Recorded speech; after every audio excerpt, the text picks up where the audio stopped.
आज हम बात करेंगे सआदत हसन मंटो के बारे में। अगर आपको किताबें, कहानियाँ पढ़ने का शौक़ है तो आपने सआदत हसन मंटो के बारे में ज़रूर सुना होगा। आइए इनकी कहानी है तमाशा, हम वो सुनते हैं। 2-3 रोज़ से हवाई जहाज़ सियाह उकाबों की तरह पर फैलाए खामोश फिज़ा में मंडरा रहे थे, जैसे वो किसी शिकार की तलाश में हो। सुर्ख आंधियाँ वक्त बेवक्त किसी आने वाली खूनी हादसे का पैगाम ला रही थी। सुनसान बाजारों में सशस्त्र पुलिस की गश्त एक अजीब भयावह समा पेश कर रही थी। वे बाजार जो आज से कुछ अरसे पहले लोगों के हुजूम से भरे हुआ करते थे, अब किसी नामालूम खौफ की वजह से सूने पड़े थे। शहर की फिजा पर एक रहस्यमयी खामोशी छाई हुई थी और अचानक खौफ राज कर रहा था। खालिद घर की खामोश और स्तब्ध फिजा में सहमा हुआ अपने वालिद के करीब बैठे बातें कर रहा था। अब्बा, आप मुझे स्कूल क्यों नहीं जाने देते? बेटा, आज स्कूल में छुट्टी है। मास्टर साहब ने तो हमें बताया ही नहीं। वो तो कल कह रहे थे कि जो लड़का आज स्कूल का काम खत्म करके अपनी कॉपी नहीं दिखाएगा उसे सख्त सजा दी जाएगी। वह बताना भूल गए होंगे।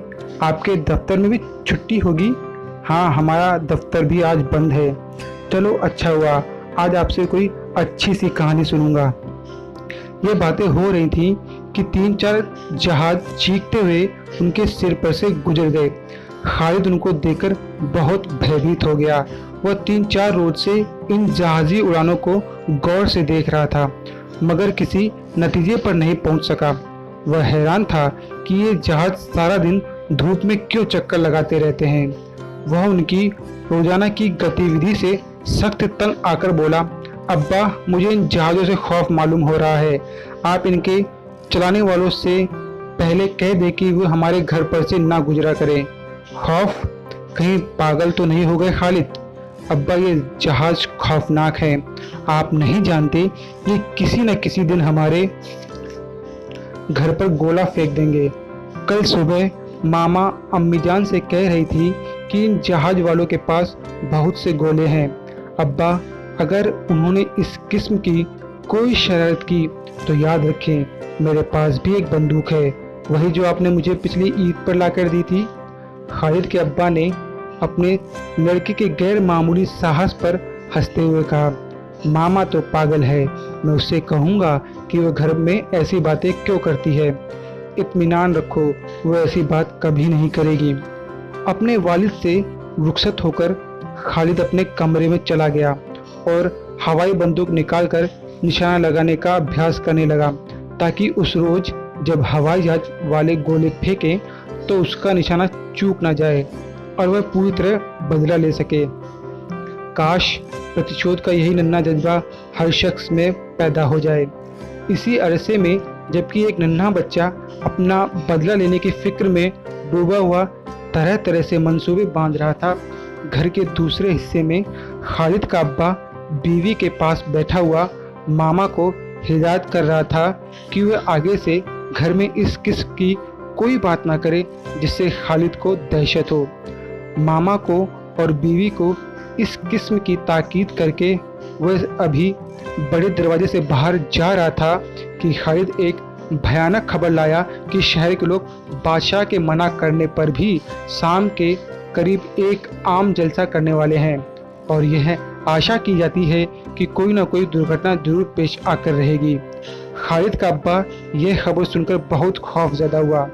अब उसे यकीन हो गया कि माहौल का गैर मामूली सुकून, जहाज़ों की उड़ान, बाजारों में सशस्त्र पुलिस की गश्त, लोगों के चेहरों पर उदासी का आलम और खूनी आंधियों की आमद किसी खौफनाक हादसे के आसार थे। वह हादसा किसी किस्म का होगा, यह खालिद के अब्बा की तरह किसी को भी नहीं मालूम था, मगर फिर भी सारा शहर किसी नामालूम खौफ से लिपटा हुआ था। बाहर जाने के ख्याल को तर्क करके खालिद का अब्बा अभी कपड़े भी नहीं बदल पाया था कि जहाज़ों का शोर बुलंद हुआ। वह सहम गया। उससे लगा जैसे सैकड़ों इंसान एक सी आवाज़ में दर्द की शिद्दत से करा रहे हैं। खालिद जहाज़ों का शोरगुल सुनकर अपनी हवाई बंदूक संभालता हुआ कमरे से बाहर दौड़ आया और उन्हें गौर से देखने लगा ताकि वो जिस वक्त गोला फेंकने लगे तो वह अपनी हवाई बंदूक की मदद से उन्हें नीचे गिरा दे। उस वक्त इस 6 साल बच्चे के चेहरे पर मजबूत इरादा और दृढ़ निश्चय के लक्षण प्रकट हो रहे थे, जो कम हकीकत बंदूक का खिलौना का हाथ में थामे एक वीर सिपाही को शर्मिंदा कर रहा था। मालूम होता था कि वह आज इस चीज को जो उसे अरसों से खौफजदा कर रही थी मिटाने पर तुला हुआ है। खालिद के देखते देखते एक जहाज से कुछ चीज गिरी जो कागज के छोटे छोटे टुकड़ों के समान थी। गिरते ही वे टुकड़े हवा में पतंगों की तरह उड़ने लगे।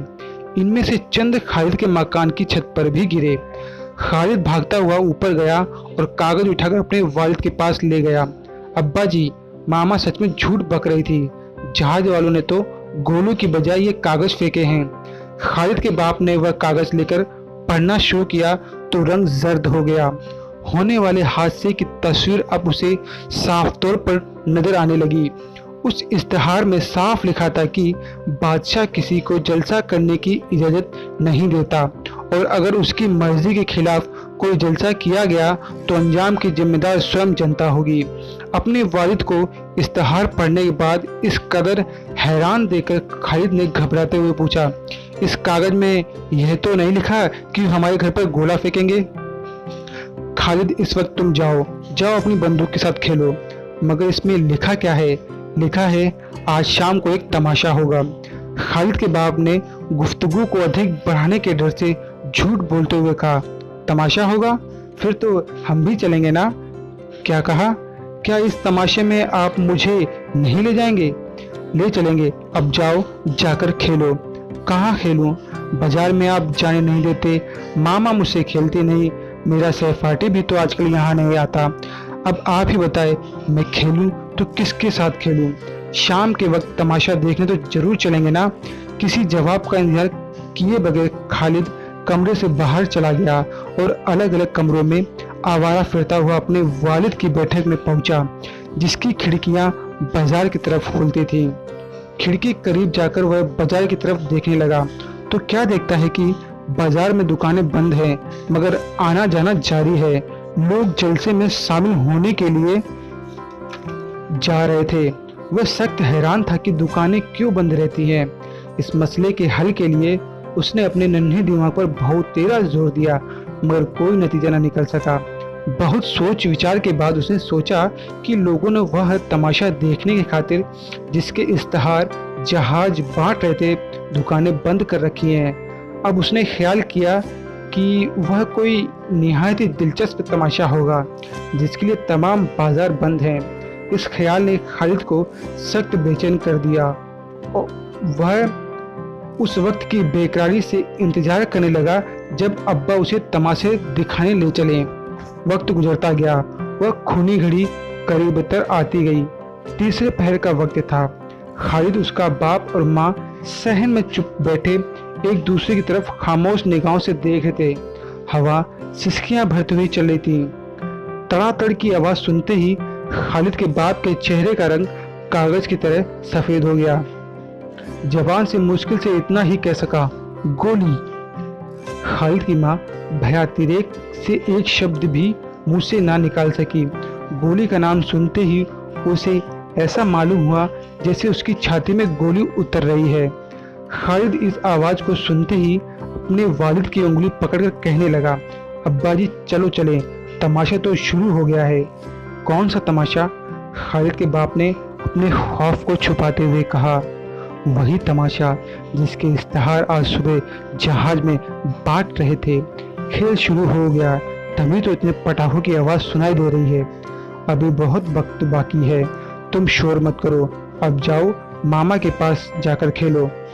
खालिद ये सुनते ही बावर्ची खाने की तरफ रवाना हो गया मगर वहाँ मामा को ना पाकर अपने वालिद की बैठक में जाकर खिड़की से बाजार की तरफ देखने लगा। बाजार आम दो रफ्त बंद हो जाने की वजह से साए साए कर रहा था। दूर फासले से कुत्तों की दर्दनाक चीखें सुनाई दे रही थीं। कुछ क्षणों के बाद इन चीखों में इंसानों की दर्दनाक आवाज़ें शामिल हो गईं। खालिद किसी को कराहते हुए सुनकर बहुत हैरान हुआ। अभी वह इस आवाज़ की जुस्तजू के लिए कोशिश कर रहा था कि चौक में उसे एक लड़का दिखाई दिया जो चीखता चिल्लाता भागता जा रहा था। खालिद के कमरे के ठीक सामने वो लड़का लड़खड़ा कर गिरा और गिरते ही बेहोश हो गया। उसकी पिंगली पर गहरा जख्म था जिससे खून का फव्वारा निकल रहा था। यह दृश्य देखकर खालिद बहुत खौफजदा हुआ। भागकर अपने वालिद के पास आया और कहने लगा, अब्बा अब्बा, बाजार में एक लड़का गिर पड़ा है, उसकी टांग से बहुत खून निकल रहा है।